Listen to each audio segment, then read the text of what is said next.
kita mengucap syukur. Nah, pertama-tama saya mau sampaikan dulu bahwa tadi sebelum mulai saya udah katakan bahwa saya ini udah di Amerika ini dari tahun 79 akhir, jadi 40 tahun lebih sedikit lah. Dan di sini ya melayani jadi pengembalaan. Tapi saya sering ke Indonesia sebelum COVID 1 tahun 2 kali. Baru kira-kira 4 tahun yang lalu saya ketemu sama Kapten Albert Latian, satu angkatan itu. Jadi terus saya baru bisa reuni sama teman-teman yang angkatan 12. Jadi setahun saya 2 kali. Terakhir sampai bulan Maret tahun lalu. Tapi ya bisa karena ada pelayanan di Indonesia. Begitu. Jadi bisa bertemu dengan saudara-saudara semua yang cinta Tuhan ini. Pertama saya sampaikan selamat malam. Saya ada firman yang saya udah sampaikan melalui tulisan, tapi yang di hati saya itu ini tahun 2021. Tahun yang baru atau bulan yang baru, tahun yang baru. Jadi setiap tahun ada tahun baru. Tapi tahun 2021 ini cuma 1 kali selama sejarah manusia yang Tuhan perkenankan kita hidup di tahun 2021 ini. Nah, jadi arti kata baru, jadi itu sesuatu yang belum pernah kita alami dulu. Kita udah sering tahun baru, tapi tahun 2021 ini pertama kali. Puji Tuhan, tahun ini saya diberi kesempatan pada Tuhan untuk bisa sampai umur 75 nanti. Dan jadi begitu juga kita di dalam mengikuti Tuhan Yesus. Sebab itu di sini ada di judulnya pembaharuan di dalam Tuhan Yesus Kristus. Jadi selama saya mengikut Tuhan 40 tahun lebih, ini sosok terjadi terus pembaharuan-pembaharuan, sehingga kalau ada pembaharuan, kita tidak pernah akan bosan untuk mengikut Tuhan. Tapi kita akan mengalami, tiap hari mengalami yang baru dengan Tuhan. Itu indahnya dengan mengikut Tuhan. Jadi saya mau kasih kekuatan atau encouragement pada kita semua, termasuk saya, untuk kita terus mengasihi Tuhan, karena kita sebagai umat Tuhan ini, kita punya pengharapan di masa depan, kita punya jaminan di dalam mengikut Dia. Dan kita pun di dunia udah diberkati, dan kita diberkati supaya kita bisa menjadi saluran berkat. Itulah sebenarnya kekristenan yang sesungguhnya. Jadi kita berjalan dengan Tuhan, terjadi ada pembaruan. Mulai dari kapan itu pembaruan terjadi? Dari Titus 3 ayat 5, ada ayatnya di sini katakan, pada waktu Dia telah menyelamatkan kita, bukan karena perbuatan baik yang telah kita lakukan, tetapi karena rahmat-Nya, oleh pemandian kelahiran kembali dan oleh pembaharuan yang dikerjakan Roh Kudus. Jadi itu pertama kita mengalami pembaruan, yaitu waktu kita terima Tuhan di Yohanes 1 ayat 12 atau Yohanes 3 ayat 3 sampai 5, waktu Roh Tuhan bersatu dengan kita, disitulah pembaharuan terjadi. Tapi pembaharuan itu bukan stop, setiap hari kita mengalami pembaharuan terus yang belum pernah kita alami. 2 Korintus 5 dikatakan, jadi siapa dalam Kristus, yang kita adalah ciptaan baru. Yang lama sudah berlalu, sesungguhnya yang baru sudah datang. Bukan akan datang, sudah datang. Jadi saudara dan saya semua yang telah menerima Tuhan Yesus, kita ini adalah ciptaan baru yang dibaharui terus setiap hari. Sehingga di ratapan, ini ratapan waktu Nabi Yeremia lagi sedih, dia meratap karena melihat keadaan di Yerusalem, udah tertawan, dan dia di dalam ratapan dia menangis, tapi Tuhan memberi memberi firman di ratapan 3. Dibilang ayat 22, tak berkesudahan kasih setia Tuhan, tak habis-habisnya rahmat-Nya. Selalu baru tiap pagi, besar kesetiaan-Mu. Selalu baru setiap pagi. Puji Tuhan, saya di sini pagi, 5.20, saudara malam, selalu baru. Bangun pagi, ada baru, pembaruan oleh Tuhan. Apanya yang baru? Kasih setia Tuhan, rahmat-Nya, kesetiaan Tuhan selalu baru di dalam kehidupan kita. Dan itulah penghiburan kita. Walaupun mungkin sekarang seluruh dunia lagi mengalami pandemi COVID-19, Tapi kasih setia Tuhan itu selalu baru di dalam kehidupan kita. Kalau ya, bagaimana supaya kita bisa mempraktekkan dalam kehidupan sehari-hari ada mengalami pembaharuan-pembaharuan ini. Nah, di 2 Korintus 4 dikatakan bahwa sebab itu kami tidak tawar hati. Tetapi meskipun manusia lahiria kami semakin merosot, namun manusia batinia kami dibaharui dari hari yang ke hari. Jadi kita ikut Tuhan selama pengalaman saya 40 tahun lebih mengikut Tuhan. Wah, ada exciting terus karena ada sesuatu yang baru setiap pagi baru. Dan manusia jasmani makin merosot. Tadi sebelum mulai saya katakan dulu saya pemain voli waktu di AIP, ya saya kebetulan kaptennya. Dan jadi kalau dulu ya bisa lompat, bisa smash. Sekarang dengan umur sini masih kadang-kadang main voli, tapi daya tarik bumi ini makin lama makin kuat. Pikirannya mau ngelompat, tapi badannya tetap di tempat. Begitu. Karena manusia jasmani semakin merosot. Tapi kita di dalam Tuhan, manusia rohani dibaharui dari hari ke hari. Bukan tiap minggu, hari ke hari. Ayat 18, dibilang, sebab kami tidak memperhatikan yang kelihatan, melainkan yang tidak kelihatan, karena yang kelihatan adalah sementara, sedangkan yang tidak kelihatan adalah kekal. Jadi kita ikut Tuhan, kita memperhatikan yang tidak kelihatan. Karena yang kelihatan itu kekal. Semua yang kelihatan ini adalah sementara. Nah, apa yang tidak kelihatan? Ibrani 11 saya katakan, iman adalah dasar dari segala sesuatu dan kita harapkan dan bukti dari segala sesuatu yang kita tidak lihat. Jadi iman kita kepada Tuhan Yesus ini, itulah dasar, itulah yang tidak kelihatan.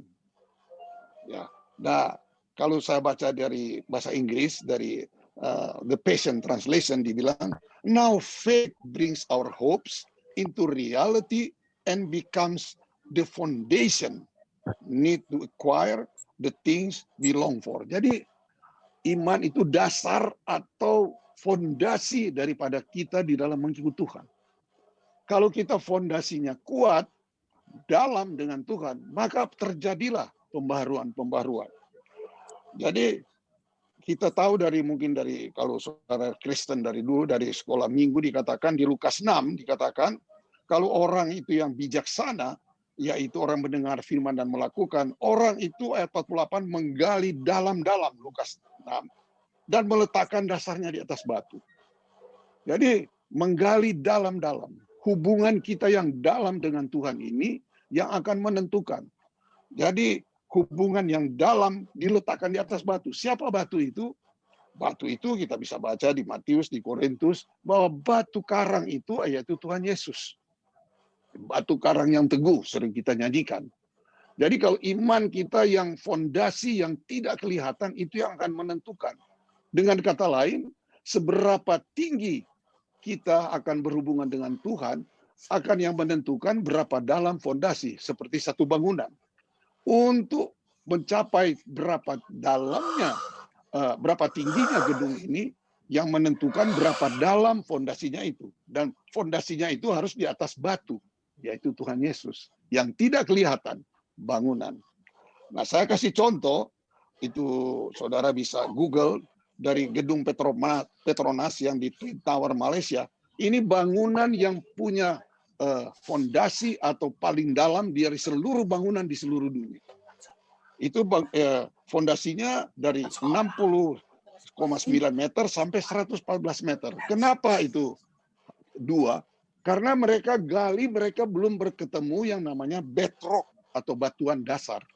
Jadi mereka gali di satu tempat itu lebih cepat ketemunya, yang satu belum. Sehingga dari tahun 98 sampai tahun 2004, gedung ini adalah gedung paling tinggi. Tapi sekarang itu cuma jadi gedung ya, nomor 17 kalau nggak salah. Jadi yang paling penting itu sampai ketemu batu, yaitu bedrock atau batuan dasar, baru mereka mulai bangun. Nah, tapi apa yang terjadi dengan gedung yang paling tinggi di dunia sekarang, Burj Khalifa, di Dubai sana tidak ada batu, jadi mereka bikin fondasi.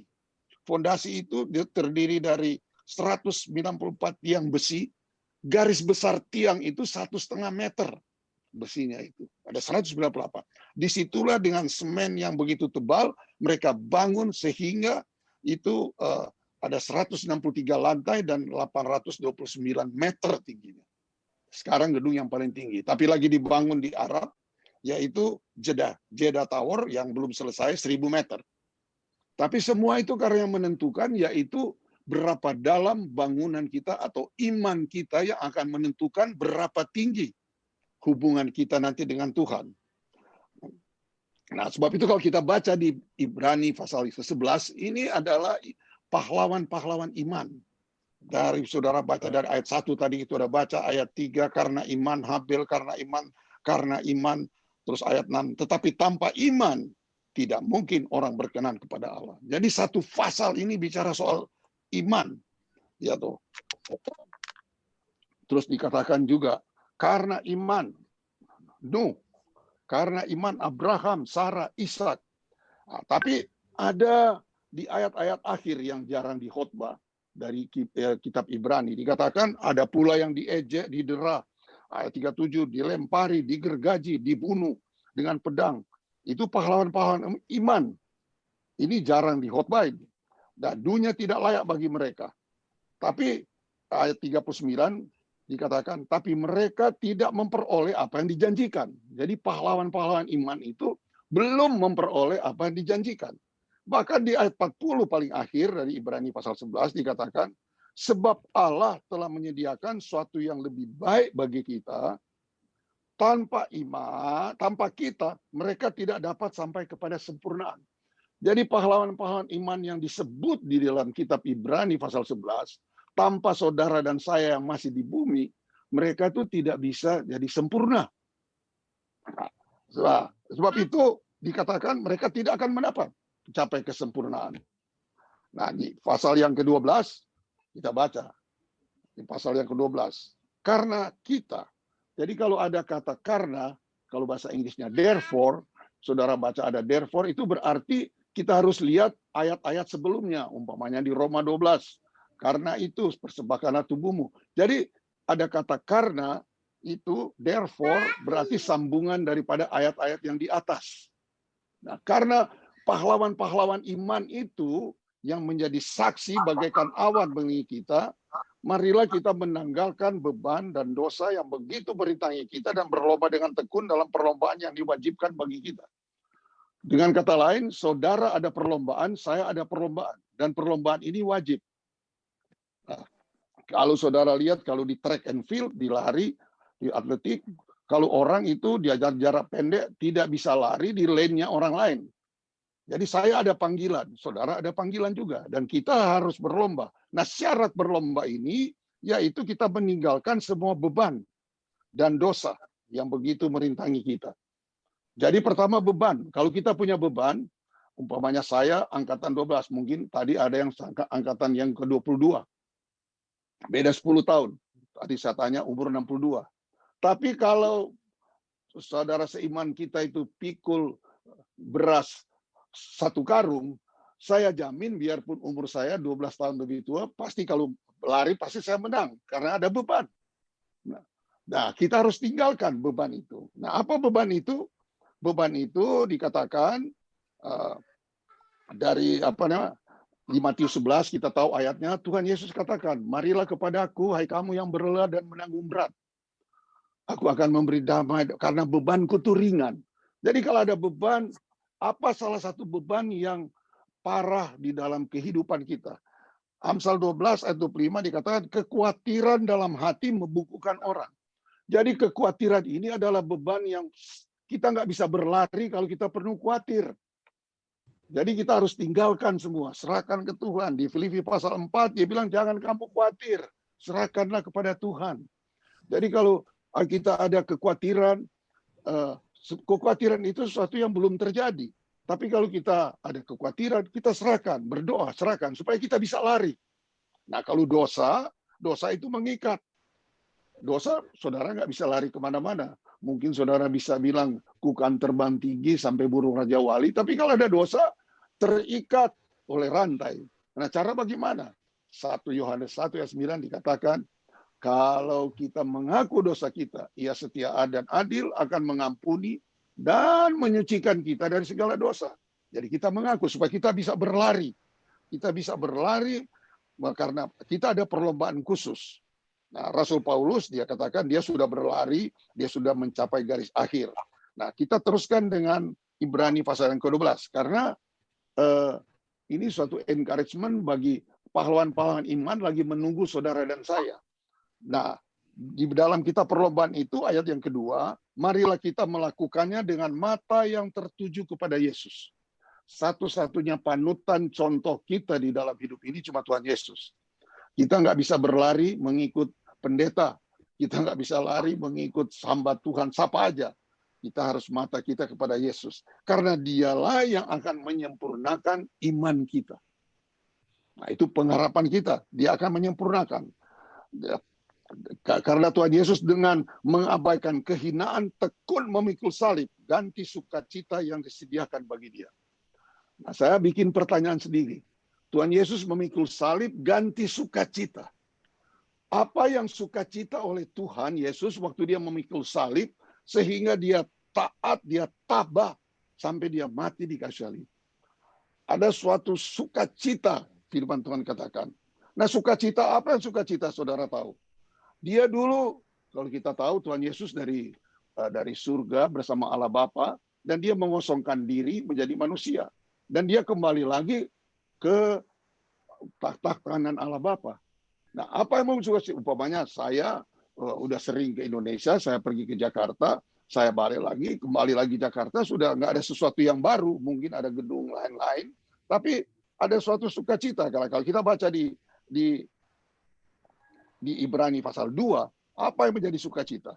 Sukacita ialah dikatakan begini, Ibrani pasal 2, yaitu Allah yang membawa banyak kepada kemuliaan, juga menyempurnakan Yesus yang memimpin mereka pada keselamatan dengan penderitaan. Ayat 11 dikatakan, sebab ia yang menguduskan dan mereka dikuduskan, mereka semua berasal satu. Itu sebabnya ia tak malu menyebut mereka saudara, katanya. Aku akan memberitakan namamu kepada saudara-saudaraku dan memuji-muji engkau di tengah-tengah umat Tuhan, jemaat gereja Tuhan. Jadi sukacita itu karena apa, saudara? Dia kembali karena waktu dia memikul salib, dia teringat akan nama saudara dan nama saya. Ada satu nyanyian lama yang saya paling senang, judulnya itu yaitu When He Was on the Cross, I Was in His Mind. Dengan kata lain, waktu dia menjalani ini, dia tahu ada umat Tuhan yang satu waktu akan berlari dan menyelesaikan perlombaan. Yaitu siapa? Yaitu saudara dan saya. Yang diharapkan oleh berjuta-juta dari Ibrani pasal 11. Karena mereka lagi menunggu untuk saudara dan saya, untuk mereka juga disempurnakan. Jadi itu salah satu sukacita daripada Tuhan. Sebab itu dia berdoa di Yohanes pasal 17. 3 kali dia berdoa. Di dalam 3 ayat. Ayat 21, Yohanes 21. Dia bilang supaya mereka menjadi satu. Sama seperti engkau dan Bapa. Dan di dalam aku dan aku di dalam engkau. Agar mereka juga di dalam kita. Supaya dunia percaya bahwa engkau yang mengutus aku. Itu doa dari Tuhan Yesus. 3 kali. Ya kan? Dia ayat 22. Dia berdoa. Supaya mereka menjadi satu, sama seperti kita adalah satu. Itu doanya Tuhan Yesus. Jadi sebab itu dia ada sukacita, karena nama saudara ada di pikirannya waktu dia mengikut salib. Ada umat Tuhan yang akan menyelesaikan perlombaan. Itulah pengharapan kita yang hebat. Kalau kita tahu hal itu, kita akan mengasihi Tuhan terus umur hidup kita. Dan dikatakan di sini, ayat 23, aku berdoa, 3 kali dia berdoa, supaya mereka sempurna menjadi satu. Nah, ayat 24, lalu Tuhan Yesus berdoa, 1 pasal ayat 17, itu doa Tuhan Yesus pada malam yang terakhir. Saya yakin pasti akan dijawab kalau Tuhan Yesus yang berdoa.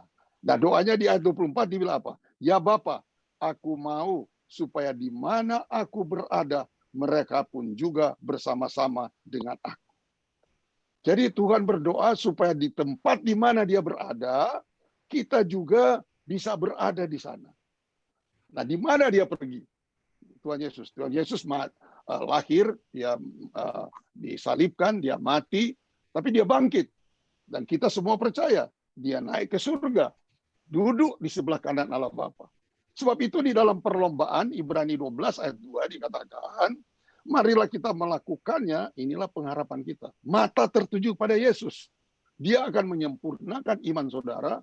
Saya mau memberi kekuatan, pengharapan pada saudara dan saya sendiri. Kalau saya bicara ini untuk saya sendiri, karena firman Tuhan itu pedang bermata dua. Bisa memotong ke sana, memotong kemari juga. Dia bilang mencapai kesempurnaan dengan mengabaikan, menyempurnakan iman kita. Nah, di bagian akhir daripada ayat yang kedua dari Ibrani 12, mata tertuju kepada Yesus dan dibilang, yang sekarang duduk di sebelah kanan takhta Allah. Jadi mata kita di mana? Tuhan Yesus yang sekarang telah duduk di sebelah kanan Allah. Kalau di bahasa Indonesia terjemahan sederhana, dibilang begini, sekarang dia sudah duduk menantikan kita di tempat yang paling terhormat di samping takhta Allah. Itu sebabnya kalau kita melayani Tuhan sekarang, dan pahlawan-pahlawan iman lagi menunggu saudara dan saya, karena tanpa kita mereka tidak bisa sempurna. Di mana Tuhan sekarang? Dia duduk di kanan Allah. Oh, kita nggak bakal jadi Tuhan Yesus. Kita nggak bakal dan tidak bakal pernah. Tapi kita itu janjinya dia. Di Yohanes 14 juga, aku pergi menyediakan tempat. Dia pergi kemana? Dia pergi ke Bapa. Jadi itulah visi, pengharapan bagi saudara dan saya di dalam mengikut Tuhan. Oh, walaupun apa kita alami sekarang, kita punya pengharapan, itu namanya iman, fondasi kita. Kita punya keyakinan, pasti akan terjadi. Itu iman adalah pengharapan dan keyakinan. Bahwa kita, walaupun apapun yang kita alami, mata kita ada tertuju kepada Tuhan Yesus. Yang sekarang duduk di kanan Allah Bapa, menantikan saudara dan saya.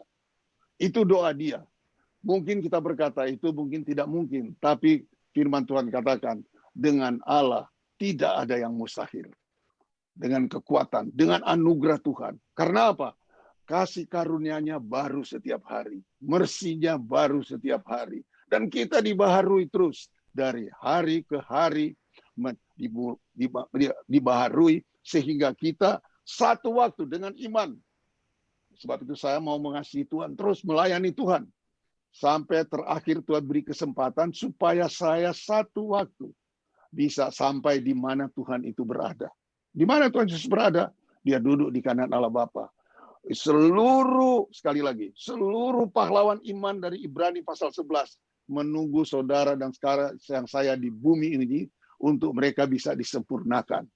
Nah, sebab itu kita mempunyai banyak saksi. Mari kalau kita berlomba meninggalkan semua beban dan dosa, marilah kita dengan mata tertuju kepada Yesus. Kalau saudara berlari tertuju kepada manusia, saudara kecewa. Tapi kalau berlari menuju kepada Tuhan Yesus, mata kita yang sekarang duduk di kanan Allah, menantikan saudara dan saya, maka kita ini terus akan dibaharui terus setiap hari. Kita mengalami Tuhan setiap hari, bukan setiap minggu, setiap hari, bukan hanya di tahun yang baru ini, tapi setiap hari kita akan mengalami Tuhan. Sebab itu kita tidak akan bosan untuk mengikuti Tuhan. Nah, itu aja saya memberikan visi kepada saudara, memberikan pengharapan kepada saudara, termasuk saya, mengasihi Tuhan sekarang, upah kita, pengharapan kita ini di dalam kekekalan yang begitu hebat. Tuhan menyelamatkan kita, Tuhan mengasihi kita, Tuhan merubah kita, Tuhan Yesus membawa kita di mana tempat dia berada. Dan inilah doa Tuhan Yesus di Yohanes pasal yang ke-17. Pasti akan dijawab. Kita beriman saja pada dia. Amin. Tuhan Yesus memberkati.